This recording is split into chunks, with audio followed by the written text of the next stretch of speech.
Assalamualaikum warahmatullahi wabarakatuh. Pada kesempatan kali ini, kami dari kelompok 5 akan mempresentasikan tugas proyek penganggaran terkait observasi pada UMKM, khususnya bagian anggaran mereka.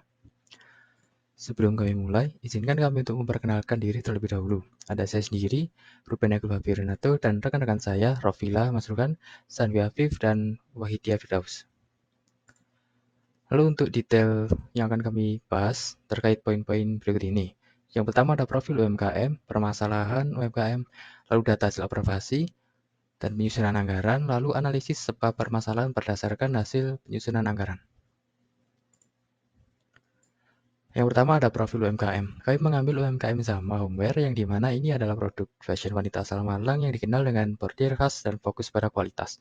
Menyediakan daster, dress, dan lainnya, yang dimana dipimpin oleh Ibu Sri Dewi Wirutami. Lalu di Zama ini menghadirkan produk estetis dan berkualitas tinggi untuk memenuhi kebutuhan pasar. Lalu untuk alamat dan nomor telepon tertera sebagai berikut. Lalu untuk profil narasumber yang kami wawancara adalah Bu Dewi sendiri selaku owner dari Zama Homeware ini, yang kami laksanakan pada 20 November pada pukul setengah 8 hingga setengah 10 malam. Kami melakukan wawancara di kediaman beliau dengan durasi wawancara selama 2 jam. Lalu permasalahan yang dihadapi UMKM Zama ini berkaitan langsung dengan karyawan, yang dimana di UMKM ini menghadapi kendala dalam penggajian karyawan yang disesuaikan dengan kemampuan dan jam kerja mereka, serta masalah ketidaksesuaian bahan baku yang diterima dari pemasok. Untuk mengatasi hal tersebut, perlu dibuat anggaran tenaga kerja yang mempertimbangkan kemampuan produksi dan data persediaan bahan baku yang lebih akurat agar dapat memenuhi rencana penjualan serta kebutuhan pelanggan dengan tepat waktu. Lalu untuk data hasil observasinya akan dilanjutkan oleh rekan saya. Baik, yang selanjutnya adalah terkait data dari hasil observasi kami, di mana di sini didapati untuk data penjualan tahun sebelumnya, ini tahun 2023, di sini ada penjualan sebesar 455 unit, pada triwulan 1 hingga triwulan 4 sebesar 542 unit dengan total penjualan 1.957 unit. Dengan alokasi penjualan itu dasar panjang sebesar 47% dan dasar pendek sebesar 53%. Untuk harga produk per unitnya, dasar panjang dibanderol dengan harga 210 dan dasar pendek sebesar 199.500. Dengan kebutuhan barang mentah untuk tiap produknya itu, di sini ada dasar panjang itu membutuhkan kain sebanyak 3 meter, zipper 1 pieces, benang jahit 0,1 pieces, dan benang bordir sebesar 0,07 pieces. Sedangkan daster pendek itu memerlukan 2 meter kain, 1 pieces zipper, 0,08 pieces jahit, dan 0,05 benang bordir, di mana harga satuan dari bahan baku tersebut itu untuk kainnya itu di harga 32.000 per meternya, untuk zipper 1 piecesnya itu 4.000, benang jahit 1 piecesnya 1.999, dan 12.750 untuk benang bordir. Selanjutnya, ini ada data hasil observasi terkait persediaan bahan mentah, ada terkait persediaan awal dari kain, zipper, benang jahit,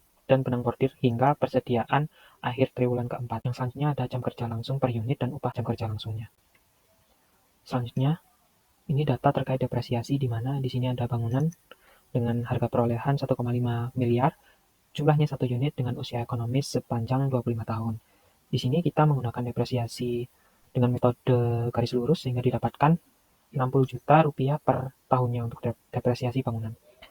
Begitu pula dengan mesin pemotong kain, mesin jahit, mesin opras, dan mesin bordir. Lalu di sini terkait dengan luas bangunan, di mana luas dari Zama Homeware ini sendiri sebesar dengan total 195 meter persegi. Lalu untuk biaya listrik, untuk di sini ada data konsumsi KWH per tahunnya, dengan total KWH per tahun untuk semua bagian itu sebesar 728 KWH per tahunnya. Proporsi pemakaian jasa per bagian itu dengan pemberi jasa, store, dan penyimpanan, penerimaan jasa itu proses 1 sebesar 30%, proses 2 40%, dan proses 3 itu 30%. Biaya variabel, di mana ada range 500 hingga 700 unit, dengan biaya promosinya itu untuk range 500 atau range terendah itu 6.500.000 hingga range tertinggi 700 itu sebesar 7 juta.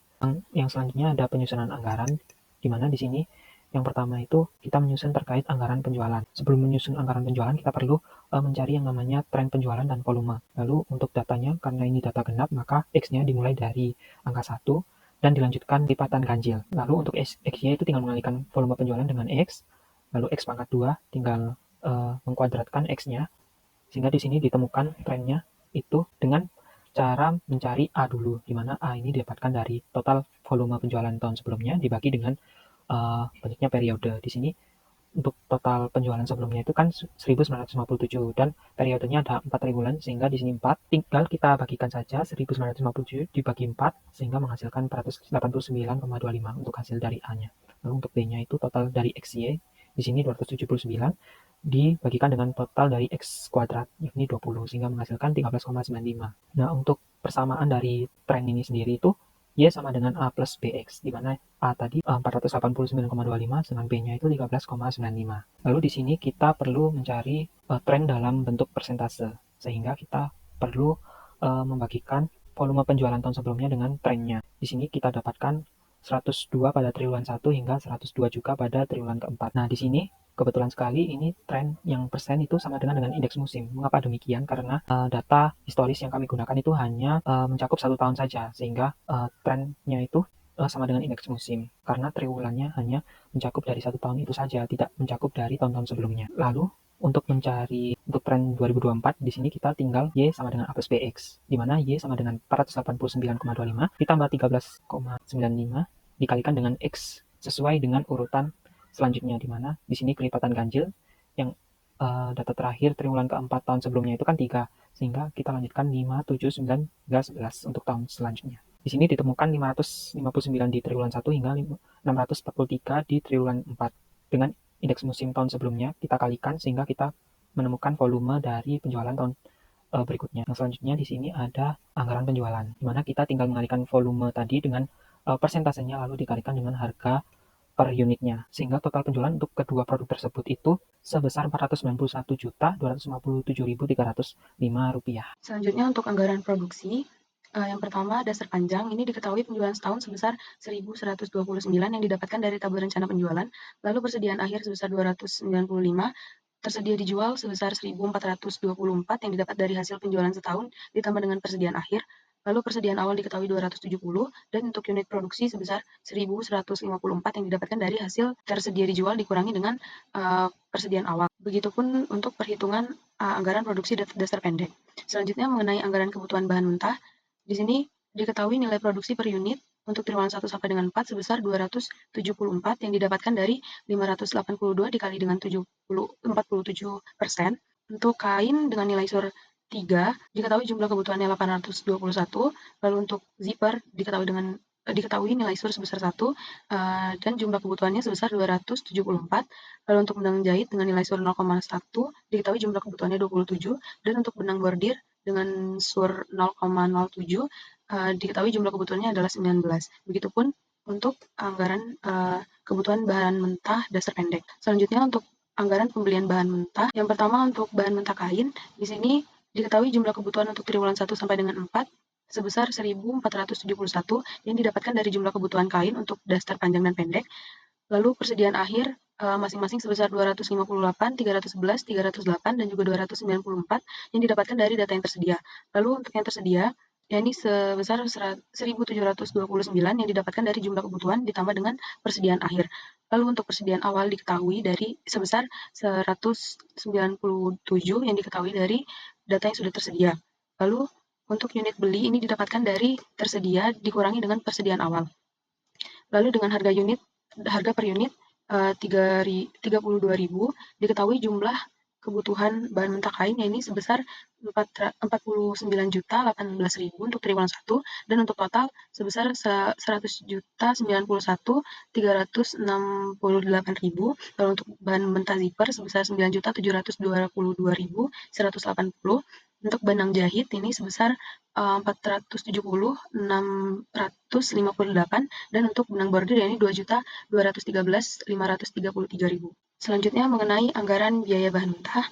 Yang pertama untuk dasar panjang, diketahui jumlah kebutuhan kain untuk triwulan 1 sampai dengan 4 yakni sebesar 821 yang didapatkan dari tabel kebutuhan bahan mentah dengan kain per meter 32.000, maka dikenakan biaya sebesar 26.259.840, dan untuk total seluruh triwulan yakni sebesar 105.039.360. Begitupun untuk zipper, benang jahit, dan benang bordir. Lalu ditemukan total biaya yakni sebesar 27.652.815, dan total keseluruhannya ini sebesar Rp110.611.260.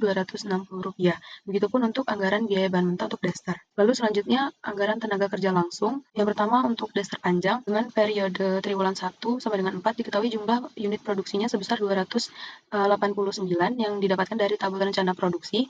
Lalu DMH per unit untuk pembentukan dan pemotongan kain ini sebesar 6 dan diketahui total DMH-nya sebesar 1.731. Lalu DMH per unit untuk penjahitan baju sebesar 6, diketahui total DMH-nya ini sebesar 1.731. Dan untuk bordil motif dengan DMH 6, diketahui total DMH-nya 1.731. Begitupun untuk anggaran tenaga kerja langsung untuk daster pendek. Selanjutnya mengenai anggaran biaya tenaga kerja langsung untuk periode triwulan 1 sampai dengan 4. Yang pertama, pembentukan dan pemotongan kain dengan total DMH 1.731 yang didapatkan dari tabel sebelumnya. Lalu untuk upah per DMH ya ini sebesar 1.500, maka dikenakan biaya sebesar 2.596.759. Begitupun untuk penjahitan baju bordil motif untuk daster panjang dan juga pendek. Baik, di sini ada perhitungan biaya overhead pabrik, dimulai dari bagian pertama hingga bagian terakhir. Ada di bagian pertama proses 1 yaitu pemotongan, diperoleh total BOP-nya Rp10.509.128. Di bagian proses 2 jahit dan obras, diperoleh total BOP Rp14.473.409. Di bagian proses 3 ada bordir motif, diperoleh biaya overhead pabriknya adalah Rp23.870.666. Lalu untuk bagian store dan penyimpanan diperoleh total biaya overhead pabriknya adalah Rp67.106.328. Selanjutnya, setelah menghitung biaya overhead pabrik per departemen, kita bisa menghitung tarif biaya overhead pabrik dimulai dari departemen 1 hingga departemen 3. Untuk menghitung tarif biaya overhead pabrik dibutuhkan data-data yaitu BOP langsung, BOP tidak langsung, dan total produksi. Untuk bagian 1 diperoleh tarif BOP-nya Rp12.484, bagian 2 Rp16.833, lalu bagian 3 Rp17.927. Setelah menghitung tarif BOP, kita baru bisa menghitung biaya overhead pabrik per produknya. Untuk menghitung biaya overhead pabrik per produk, kita membutuhkan data-data produksi per tahun bagi Departemen 1, Departemen 2, Departemen 3, lalu total BOP dari masing-masing produk, lalu baru bisa diperoleh BOP per triwulannya. Setelah menghitung biaya overhead pabrik, kita lanjut menghitung harga pokok penjualan dari masing-masing produk. Dimulai dari daster panjang, triwulan 1 diperoleh HPP per unit Rp170.084, begitu pula di triwulan 2, 3, dan 4. Perhitungan HPP berdasarkan perhitungan per triwulan. Lalu lanjut untuk daster pendek, triwulan 1 ada HPP per unitnya Rp140.541, begitu pula di triwulan 2, 3, dan 4. Lalu setelah menghitung harga pokok penjualan atau HPP, kita menghitung anggaran variabel. Dari data-data biaya variabel sebelumnya, diperoleh anggaran variabel tahun 2024. Dari triwulan 1 hingga triwulan 4 terjadi peningkatan biaya variabel tergantung pada proses produksinya. Setelah menghitung anggaran variabel, kita menyusun proyeksi laba rugi per triwulan di tahun 2024. Dari perhitungan penerimaan penjualan hingga PPh final UMKM yang sebesar 5%, kita bisa menghitung laba bersih atau EAT dari triwulan 1 hingga triwulan 4 pada tahun 2024. Setelah berhasil memproyeksikan laba rugi, kita bisa menyusun anggaran kas dimulai dari saldo awal hingga pengeluaran PPh final UMKM, pembelian bahan baku, upah TKL, BOP, biaya operasional, yang akan menghasilkan saldo akhir dari triwulan 1 hingga triwulan 4. Dapat dilihat juga, anggaran kas dari triwulan 1 hingga triwulan 4 terjadi peningkatan yang mana berarti penjualan produk pada perusahaan atau UMKM ini terjadi peningkatan. Setelah menganggarkan kas, kita bisa menganggarkan modal dari triwulan 1 hingga triwulan 4 berdasarkan perhitungan-perhitungan yang tadi, laba bersih, lalu depresiasi, bunga setelah pajak, dan kas masuk bersih di UMKM tersebut. Dari perhitungan sebelum-sebelumnya diperoleh total kas masuk bersihnya ada Rp51.784.132. Maka dari itu, diperolehlah analisis-analisis dari kelompok kami, bagaimana sebab dari permasalahan yang berdasarkan hasil penyusunan anggaran dari kelompok kami. Dari UMKM mengalami hambatan dalam menyusun anggaran variabel yang terpisah yang disebabkan karena data yang diberikan terkait anggaran variabel UMKM dari rencana biaya pemasaran dan administrasi tergabung. Lalu solusi yang kami berikan yaitu membuat anggaran yang tergabung menjadi anggaran variabel biaya operasional. Lalu hambatan yang kedua yaitu terhambat dalam memperkirakan BOP karena tenaga kerja tidak langsung hanya 1. Lalu solusi yang kami berikan yaitu memperkirakan persentase penggunaan jasa tersebut untuk perhitungan rencana biaya overhead pabrik. Lalu berikut dokumentasi kami melakukan wawancara bersama owner Zama Homeware, dan terima kasih penyampaian presentasi dari kelompok 5 sudah usai. Saya ucapkan terima kasih, mohon maaf bila ada kesalahan kata atau perbuatan. Wassalamualaikum warahmatullahi wabarakatuh.